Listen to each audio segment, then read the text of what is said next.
Have you ever stopped to wonder how a man of such immense strength, the one who brought down entire armies with his bare hands, could ultimately fall at the hands of a woman? Samson, known as the strongest man in the Bible, faced his greatest defeat not on the battlefield, but in the quiet, deceptive whispers of Delilah. But what really happened? What was it that led this woman to betray the very man who had been the pillar of Israel's power? Was it sheer greed, the pull of temptation, or something even darker? Something we may never fully understand. This story is more than just a tale of physical strength. It is a profound reflection on vulnerability, trust, and the consequences of our choices. As we dive deeper into this betrayal, we'll unravel the layers of Delilah's motives and explore why she chose to bring down the man who seemed invincible. Was it a strategic move driven by external pressures? Or was it something deeply personal, a calculated decision that would ultimately cost Samson everything? Imagine having all the power in the world and still being undone by a whisper in the dark. How did the hero of Israel, whose name still echoes in the halls of history, fall from grace in such a tragic way? This isn't just a story of love and betrayal. It's a warning to all of us about the hidden dangers we sometimes fail to see, even when we think we're invulnerable. Are you ready to peel back the layers and discover the truth behind this heart-wrenching betrayal? Stick with me until the end, and you will uncover the shocking details of what really happened between Samson and Delilah. If you're curious to learn more and feel the power of this story, comment 777 below to let me know you're in for the ride. Let's get started. Why did Delilah betray Samson, the strongest man in the Bible?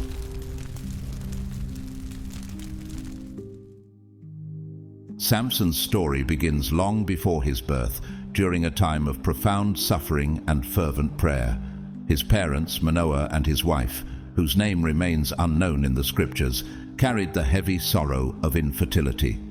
In those days, childlessness was seen not only as a personal tragedy, but also as a curse, and there was no greater longing for a couple than to have a child. Manoah and his wife poured out their hearts in prayer, their pleas seemingly unheard, until one day something extraordinary happened. The angel of the Lord appeared to Manoah's wife while she was alone, bringing a message of hope and divine intervention. She, who had long been barren, was told that she would conceive a child, despite her inability to bear children. This child, however, was no ordinary son. He was to be a Nazarite, consecrated to God from the very moment of conception until the day of his death. He was not merely a gift to his parents, but a divine promise to the people of Israel. Samson was chosen to be the deliverer of his people, a man destined to free them from the oppression of the Philistines, who controlled much of the land of Israel at that time. This announcement was more than just a joyous prophecy. It was a supernatural act that set in motion a much larger plan, one that would reshape the future of the nation. From the moment of his birth, Samson was set apart. His mother received specific instructions on how to raise him. She was to avoid wine and anything unclean, for her child was to be holy unto God. But perhaps the most significant command was that Samson's hair was never to be cut, as it was the key to his divine strength. The Nazarite vow he embodied was a symbol of his separation for God, a reflection of his role as a man chosen to serve a divine purpose. The very strands of hair growing on his head represented a sacred connection between Samson and God. As long as he adhered to this vow, God's strength would remain with him, granting him power beyond that of any ordinary man. As Samson grew, he was keenly aware of the unique nature of his existence. Unlike his friends who played without care, he understood that his life was not his own. He was not merely a child, he was a living symbol of God's promise to Israel. His strength was not a result of his own efforts, but a divine gift, a power that had a purpose far greater than personal gain. He was chosen not only to be strong, but to lead and deliver his people. However, such a great calling did not come without its challenges. Samson soon discovered that, despite his extraordinary gifts, he was not immune to the temptations of human nature. His physical strength was unmatched, but his heart was still susceptible to the same weaknesses and desires that all humans face. Samson's journey was destined to be a mix of triumph and failure. While he was gifted with immense power, his path would not be free of mistakes. At times he would be seduced by his own desires, losing sight of his divine purpose. The story of Samson serves as a reminder that even those chosen by God, even the mightiest of individuals, are not beyond the pull of temptation. It's a story of strength, yes, but also of vulnerability.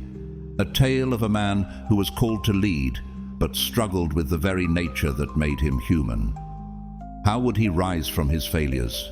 Could his relationship with God withstand the mistakes he would make along the way? And now we must ask, what is the lesson to be learned from Samson's life? What happens when someone chosen by God for greatness is faced with their own flaws? Will Samson's strength be enough to overcome his weaknesses, or will his failures lead to his downfall?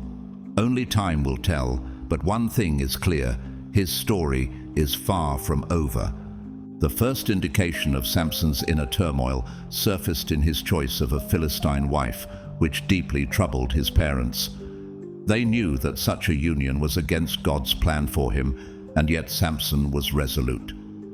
This decision highlighted the ongoing battle between his divine calling and his personal desires. Though he understood that the Philistine woman was not part of the divine plan for his life, he was irresistibly drawn to her. His parents' reluctance was palpable, but Samson was determined. He claimed that this marriage was part of God's greater plan, a means for him to begin his fight against the Philistines. His declaration revealed a crucial aspect of his character. Although he was deeply focused on his mission, he was often impulsive, making choices driven by his desires that would, in time, lead him down a path of regret. Despite this impulsive nature, Samson's journey was marked by heroic deeds and victories. His strength was unparalleled, and he brought great triumphs to Israel. But what truly set him apart was not just his physical power. It was the presence of God in his life that made his strength supernatural. One of his most iconic feats occurred when he killed a lion with his bare hands, a feat no ordinary man could accomplish. But it was his divine strength that made such impossible tasks possible. And that wasn't the end of his legendary exploits. In another unforgettable battle, Samson found himself facing 1,000 Philistines, all armed and ready for a fight. They believed their numbers would overwhelm him, but what they didn't understand was that Samson wasn't fighting alone. His strength was fueled by something far greater than his own might. Surrounded by his enemies on a barren plain, Samson picked up the discarded jawbone of a donkey, an unlikely weapon. Yet in his hands, this humble bone became an instrument of destruction. The jawbone, though it seemed like a simple tool, was transformed into a lethal weapon through Samson's divine empowerment. Wielding it like a club, Samson struck down the Philistines one after another, not just defeating them, but crushing them with a ferocity that seemed unstoppable. It was as if every blow he struck came not only from his strength, but from a force beyond the physical realm, one that was driven by God's power. But as Samson's victories mounted, the Philistines began to realize that he was more than just a legendary figure. They recognized him as a real threat to their dominance. They understood that it was only a matter of time before they took more drastic steps to neutralize him. The tension was building, and it was in this moment of rising conflict that Delilah entered Samson's life, turning his already complicated journey into something far more tragic. By the time Delilah appeared, Samson had already established himself as a hero, a man of unmatched strength and extraordinary feats. He had become a legendary figure, revered by his people for his victories. But despite all his triumphs and the divine power that flowed through him, Samson was still human. He was susceptible to the same weaknesses and temptations that any man could face. And it was in this vulnerability, this moment of humanity, that Delilah entered his life, setting in motion the events that would lead to his eventual downfall. Samson's story is one of triumph and failure, of divine strength and human weakness. It raises a powerful question: how can someone so mighty, so chosen by God, still fall prey to the temptations that come with being human? Could Samson's strength have been enough to carry him through, or was his vulnerability to temptation always a part of God's plan for him? As we reflect on his journey, we are left to wonder, what will happen when someone with such divine potential faces the ultimate test of character? Delilah was no ordinary woman, and her beauty was not the only thing that set her apart. Beneath her breathtaking exterior, she had a clear and singular objective. Whether driven by her own ambitions or manipulated by external forces, Delilah had been chosen to play a crucial role that would alter Samson's destiny. Living in the valley of Sorek, a region strategically situated between Israel and Philistine territories, Delilah found herself in close proximity to the very heart of Israel's enemy. Her life was intricately tied to the Philistines, and she understood the stakes all too well. If she succeeded in bringing down Samson, Israel's mightiest warrior, she would not only gain untold wealth and material rewards, but would also secure herself power and influence. The Philistine leaders were desperate. They knew that the only way to defeat Samson and neutralize his incredible strength was to uncover the secret behind it. Samson's power seemed invincible, and though they had tried everything, the Philistines could not figure out the source of his divine strength. So they turned to Delilah. With a mixture of charm, cunning, and calculated intent, they approached her with an offer she could hardly refuse. In exchange for a great sum of silver, Delilah was tasked with discovering the secret of Samson's strength. The mission she accepted was no simple task, yet she knew that the rewards would be more than worth the risk. Delilah, ever the strategist, used all of her skills to get closer to Samson. She weaved a web of allure and manipulation, charming him with her beauty and persuasive words. She was careful, patient, and shrewd, gradually earning Samson's trust while simultaneously working to uncover his most guarded secret. Little by little, Delilah brought Samson closer to revealing the truth, using both tenderness and persuasion, knowing that with each passing moment, her hold over him grew stronger. But what was it about Samson that made him so vulnerable to Delilah's advances? Was it simply his own human weaknesses, or was it something deeper? After all, Samson had been chosen by God, yet he was drawn into Delilah's web, despite the warnings that should have been clear. Was he blind to her true motives, or was he deceiving himself into thinking that her love was genuine? As Delilah continued to work her subtle magic on Samson, she knew the power she held was growing, yet she also realized that time was running out. The Philistines were counting on her to succeed, and failure would mean dire consequences. With each attempt to uncover Samson's secret, Delilah inched closer to her goal. But would her victory come at a price that she hadn't yet considered? Would she become so entwined in this mission that it would ultimately destroy both Samson and herself? Overcome by his passion for Delilah, Samson failed to see the manipulation unfolding before him. At first, Delilah didn't directly inquire about the secret of Samson's strength. She began her tactics with subtlety, asking indirect questions, gently probing to uncover what made him invincible. Though Samson was a man of immense physical power, he was not immune to the temptations of human desire, and Delilah understood this weakness all too well. It was when she started to use her feminine charms, her emotions, and her cunning to influence him that the real game began. She approached him with the tenderness of a devoted partner, gradually earning his trust and affection, all the while secretly working against him. Delilah's first attempt was subtle, designed to test the waters. She asked Samson if there was anything that could make him weak, anything that could defeat him. Samson, perhaps not fully realizing the danger he was in, laughed it off and responded with a lie. "If I were tied with 7 fresh bowstrings," he said, "I would become as weak as any other man." Delilah, ever quick to seize an opportunity, did not let this pass by. That very night, while Samson slept, she took 7 fresh bowstrings, tied him up, and called the Philistine leaders to come and capture him. But when they tried to ambush him, Samson's divine strength erupted, and the bowstrings broke as easily as if they were mere threads. The Philistines fled in fear, and Samson, still unaware of the full extent of Delilah's deception, brushed off the situation, assuming she simply hadn't realized her mistake. However, Delilah's persistence was unyielding. She was not easily deterred by one failure. In fact, it only fueled her determination. She knew that the real battle was not about physical strength. It was about emotional manipulation. Samson, ever the passionate man, was becoming increasingly vulnerable to her.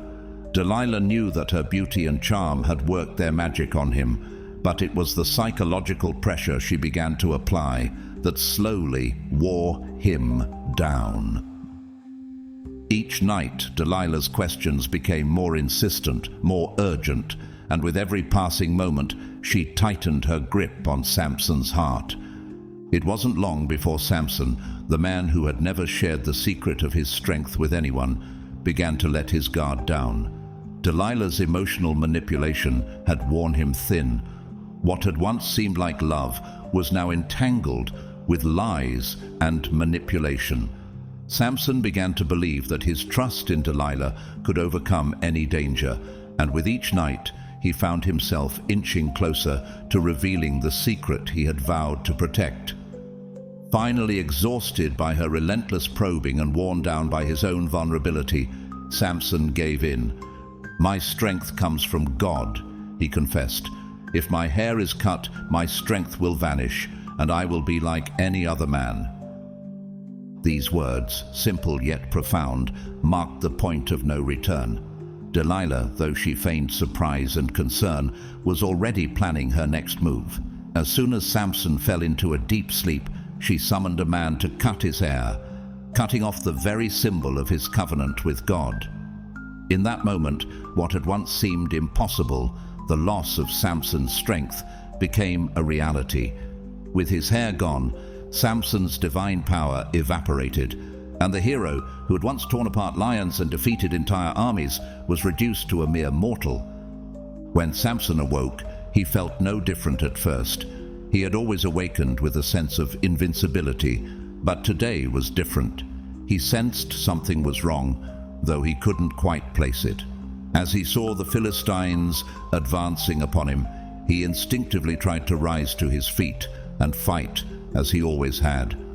But to his horror, his body did not respond as expected. The strength that had allowed him to tear apart cities, to face thousands of enemies, was gone. He tried to stand, to break free, but he was weak, utterly powerless. The Philistines, seeing him vulnerable, wasted no time. They easily captured him, and without the need for chains, they took him to Gaza, the Philistine city. Samson, once a symbol of strength and divine power, was now a spectacle for his enemies' amusement. They gouged out his eyes, robbing him of his sight and plunging him into eternal darkness. The physical blindness was symbolic, a cruel reminder of how Samson had allowed his desires to cloud his judgment. But the humiliation did not end there. Samson was forced into slave labor, grinding grain at the mill, his once mighty arms now reduced to pushing a heavy stone. The man who had torn down the gates of a city, the man who had faced armies with nothing but divine strength, was now humiliated, powerless, and shackled. Samson's fall was not only physical, but emotional and spiritual. He had been chosen by God for a great purpose, to deliver Israel from the Philistines, but now he was blind, captive, and mocked by those he had once defeated. His life, filled with miraculous strength and divine purpose, had descended into a tragedy of betrayal, manipulation, and the crushing consequences of a single mistake. While in captivity, Samson began to reflect deeply on his life. The once mighty man, now blind and humbled, was forced to face the harsh reality of his downfall. He had spent so much of his life relying on his extraordinary physical strength, believing that it was the source of his power. But now, stripped of that strength and confined to a life of humiliation, Samson realized that his true power had never come from his muscles or his hair. His strengths had always come from the presence of God. He had allowed his arrogance and impulsiveness to lead him astray, but even in his failure, he began to understand something profound. God had not abandoned him, nor had he abandoned his people. In the darkness of his imprisonment, Samson found an unexpected opportunity for spiritual renewal. While he had once believed that his strength lay in his physical abilities, he now saw that his true strength was a gift from God, and that gift was not dependent on his hair, but on his faithfulness to God. Despite his brokenness, there was still hope. Over time, as his hair began to grow back, Samson realized that this simple act of regrowth symbolized something much greater, the possibility of restoration. It was a sign that the covenant between him and God could still be renewed. The growth of Samson's hair was not just a physical process, but a spiritual one. It was a sign that God's grace could still reach him, even in the deepest pit of despair. As his hair slowly grew back, so did his understanding of his true mission. Samson began to grasp the full meaning of his life's purpose. His great feats, the tearing apart of lions, the defeat of armies, the destruction of cities, were never truly his accomplishments. They were acts of divine intervention, demonstrations of God's power working through him. He had been chosen not because of his own abilities, but because God had a plan for him. In his blindness and weakness, Samson realized that the key to his true strength had always been his faithfulness to God. Now, at his lowest point, he found himself ready to surrender to God in a way he never had before. The man who had once been full of pride and self-reliance now stood humbled, aware that his strength came not from his own might, but from the Lord. Samson understood that his previous victories had been because of God's power, not his own, and now, with his faith renewed, he was ready to be the man God had always intended him to be. His heart, once driven by his own desires, now sought to fulfill God's purpose for his life. Samson's journey was a powerful reminder that even in our greatest failures, God offers us the chance for redemption. Even in the moments when we feel lost and abandoned, God's love and grace are always available, waiting to restore us. Samson's story, filled with tragedy, triumph, and ultimate restoration, teaches us that no matter how far we fall, we can always rise again through God's strength and mercy. While Samson languished in captivity, humiliated and bound in Gaza, the Philistines reveled in their hard-won victory. They had subdued the mighty hero of Israel, and their celebration knew no bounds.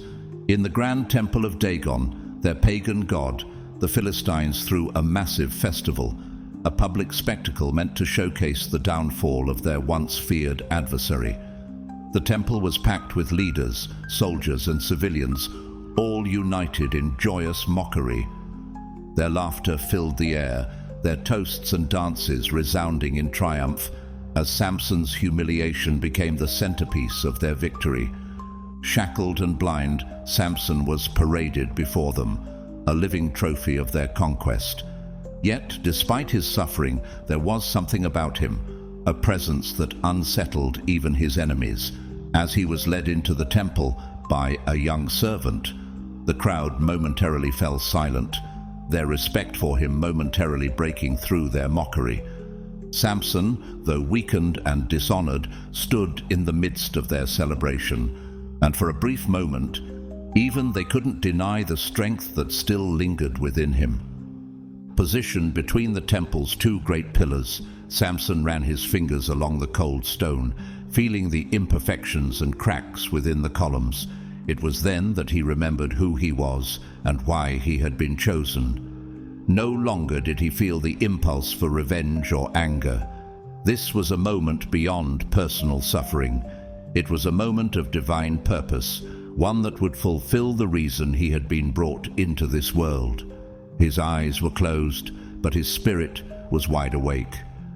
He understood that this was the final chapter of his life, his chance to fulfill God's mission, even at the cost of his own life. What happened next was one of the most dramatic and profound moments in the Bible. Samson, though physically weak, was filled with a newfound sense of faith and determination.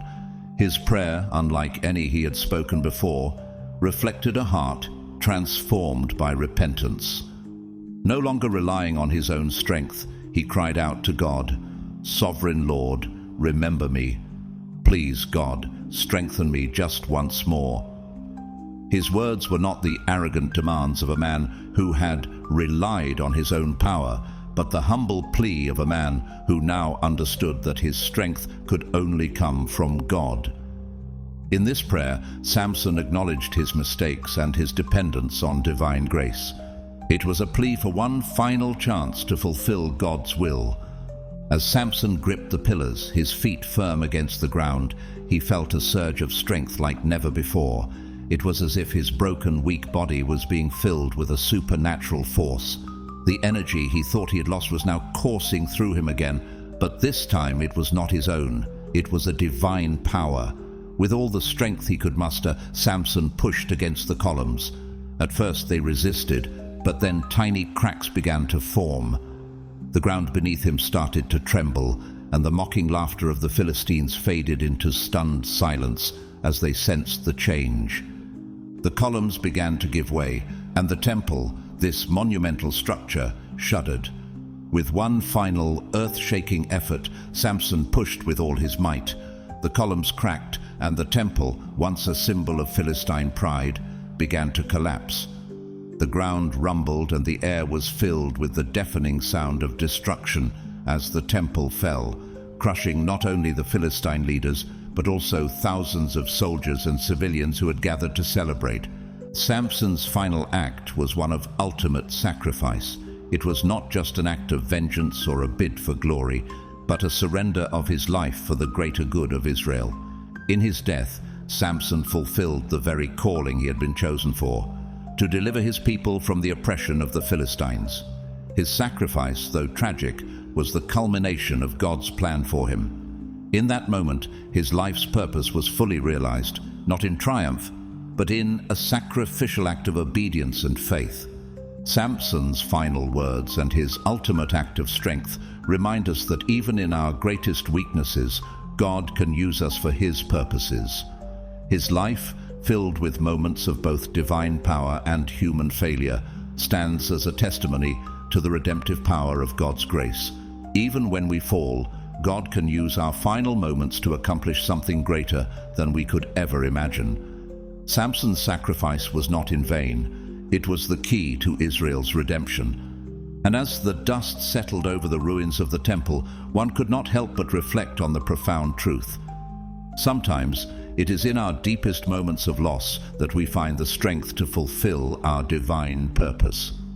Samson's sacrifice was more than just an act of defeat. It was an act of redemption. Despite the many failures he had experienced throughout his tumultuous life, his death ultimately brought victory to Israel.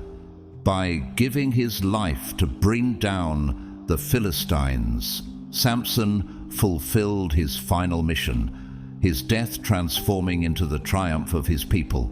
His sacrifice became a powerful symbol of God's strength, a strength that transcends human limitations, capable of turning even moments of greatest weakness into extraordinary acts of divine purpose. Though the strongest man in the Bible had fallen, in his final act, Samson rose again in spirit, and his downfall became a victory for his people.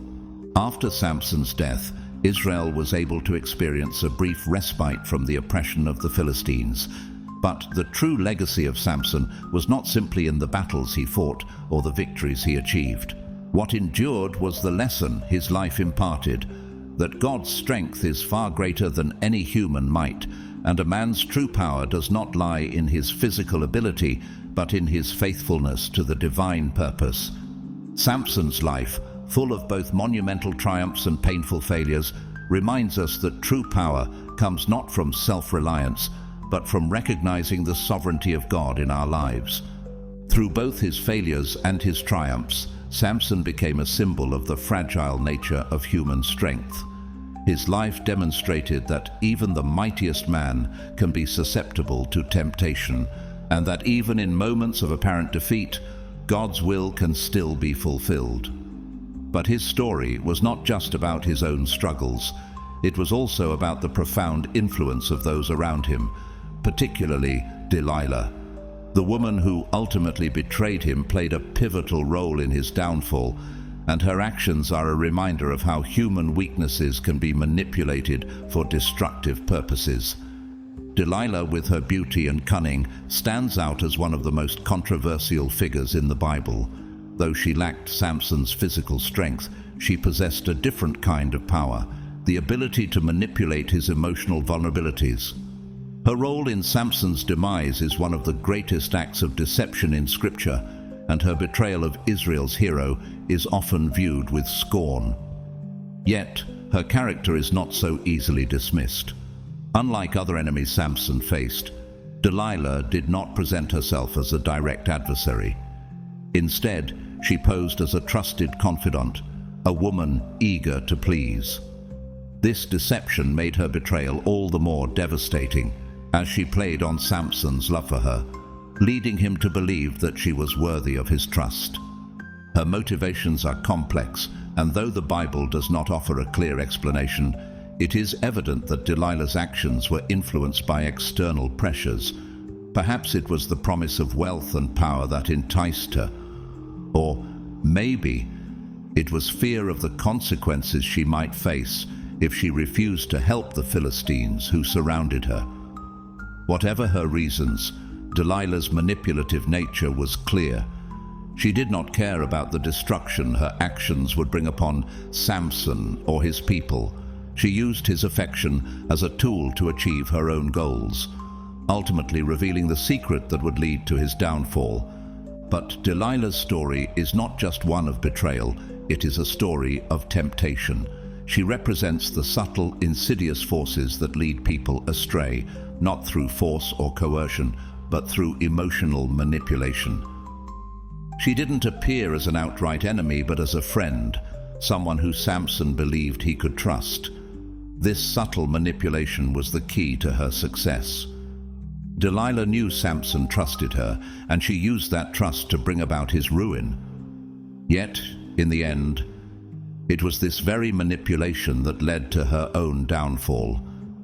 She may have been victorious for a time, but in the end, she lost everything that truly mattered: integrity, honor, and the trust of those who once believed in her.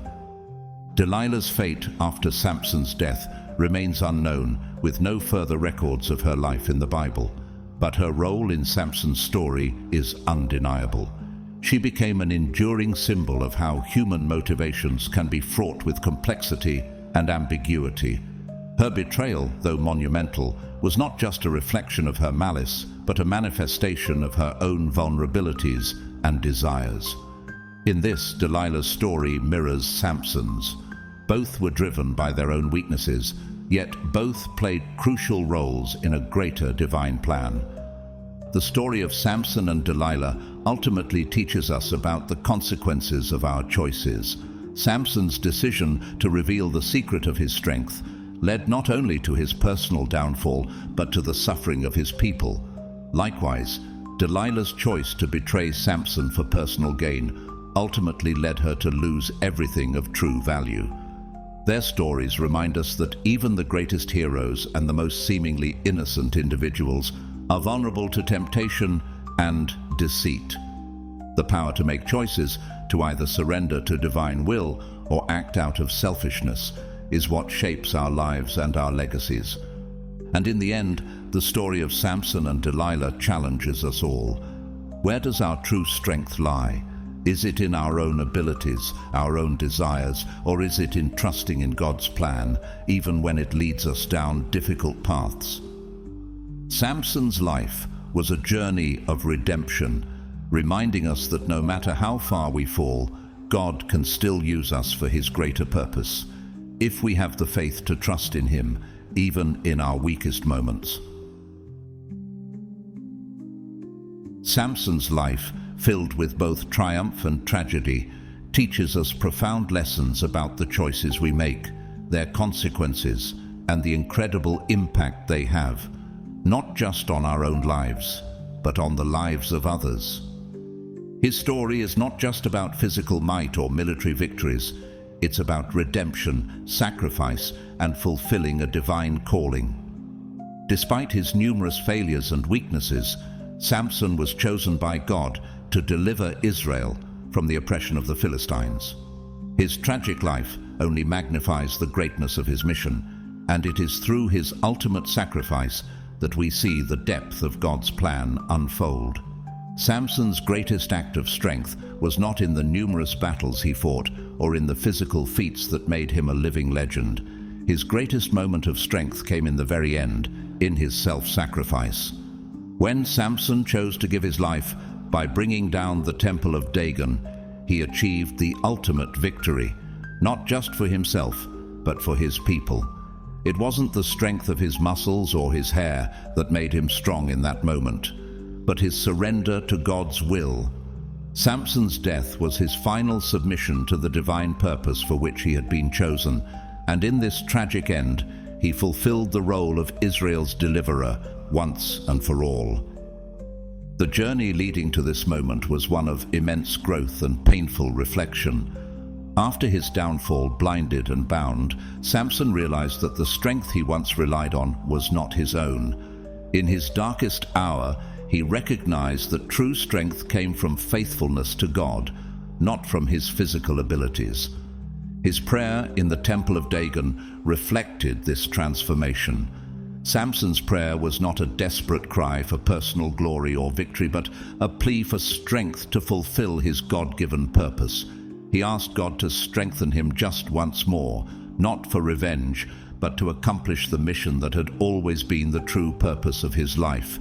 This was no longer a story about a man with extraordinary physical strength. It was a story about a man who had learned that true power lies in obedience to God. In that moment of surrender, Samson's strength returned, not from his own will, but through God's grace. With his hands pressed against the pillars of the temple, Samson felt the divine power surge through him. As he pushed with all his might, the temple began to tremble, and the columns cracked under the weight of his faith. The moment was charged with divine energy. The ground beneath the Philistines' feet shook as Samson, with one final push, brought the temple crashing down. The very structure that had once held the pride of their victory was now their undoing. It was not Samson's body that defeated the Philistines, but God's power that worked through his obedience and sacrifice. This final act of faith not only destroyed the physical temple of Dagon, but also shattered the power of the Philistines, freeing Israel from their long-standing oppression. Samson's death was a moment of profound sacrifice, but it was not in vain. Though it came in a moment of personal weakness and suffering, it served as a powerful reminder of the potential for redemption. His story teaches us that no matter how far we fall, no matter how deep our failures may be, God can still use us for His greater purpose. Samson's final victory came through his weakness, reminding us that even in the most desperate situations, God can turn our brokenness into something extraordinary. Delilah's betrayal, Samson's weakness, and his final sacrifice all serve as a reminder that our choices matter, especially when we are chosen by God. Samson's life challenges us to reflect on where we find our strength. Are we placing our trust in our own abilities, as Samson did? Or are we relying on God's strength to carry us through our struggles? Samson's story shows us that the true source of power is not in physical strength, but in our willingness to surrender to God's plan. In the end, the story of Samson is one of redemption. Even in his most vulnerable moments, God used Samson to accomplish his will. His legacy is not defined by his mistakes, but by the victory God achieved through his sacrifice. And as we reflect on Samson's journey, we must ask ourselves, what can we learn from his story? How can we surrender our own strength and trust in God's greater purpose for our lives? Share your thoughts in the comments below. What does Samson's story mean to you, and how can we apply his lessons to our own lives? Don't forget to subscribe to our channel and turn on notifications so you can continue learning from stories that inspire and transform.